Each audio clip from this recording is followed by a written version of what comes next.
Target Lok Sabha elections రంగంలోకి Sunil Kanugolu CM పొంగులేటితో special meeting Sonia పోటీపై కొనసాగుతున్న సస్పెన్స్ అంటూ ఒకరిని చూస్తూ ఉన్నాం కదా. సో సోనియా గాంధీ పోటీ చేయాలా వద్దా అనేటువంటి కోణంలో పెద్ద ఎత్తున దుమారం లేగుతున్నట్టు మనకైతే తెలుస్తూ ఉంది వాస్తవంగా.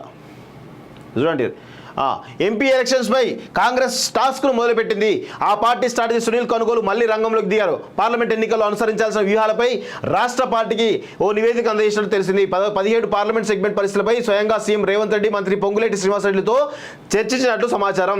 ఎంపీ ఎన్నికల్లో ఎలాంటి నిర్ణయాలు తీసుకోవాలి, ప్రజారస్తాలు ఏమిటి, ప్రజలను ఎలా కన్విన్స్ చేయాలనే అంశాలపై డిస్కషన్ జరిగినట్లు కాంగ్రెస్ పార్టీ అధికారంలోకి వచ్చిన 2 నెలల్లో ప్రజలు ఎలా ఫీల్ అవుతున్నారు, ఆకర్షితులు చేసేందుకు ఇంకా ఏమేం చేయాలి అనే వివరాలను సునీల్ సీఎంకి వివరించినట్లు సమాచారం. బూత్ లెవెల్ కార్యకర్తలు చేయాల్సిన కార్యక్రమాలపైన వివరించారు. గురువారం ఎల్బీ స్టేడియంలో జరిగే బూత్ లెవెల్ మీటింగ్లో సీఎం అంశాలను కార్యకర్తలకు సూచించినారు. ఇక 6 గ్యారంటీల అంశాలు ఇప్పటికే అమలు చేసిన స్కీములపై ప్రజల అభిప్రాయాలను సునీల్ వెల్లడించారు.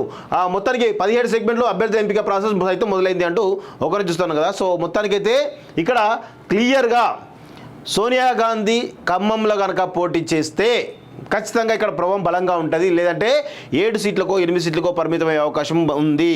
ఇక్కడ బీజేపీ వర్సెస్ కాంగ్రెస్ ఫైట్ మాత్రమే కనబడతా ఉంది.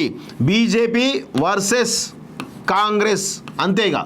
ఇక్కడ మీరు అనుకున్నట్టు ఏముందండి, బీఆర్ఎస్ ప్రభావం 0. బీఆర్ఎస్ ఒక్క సీటు కూడా రాదేమో అని నాకు డౌట్ బలంగా అనిపిస్తూ ఉంది వాస్తవం చెప్పాలంటే.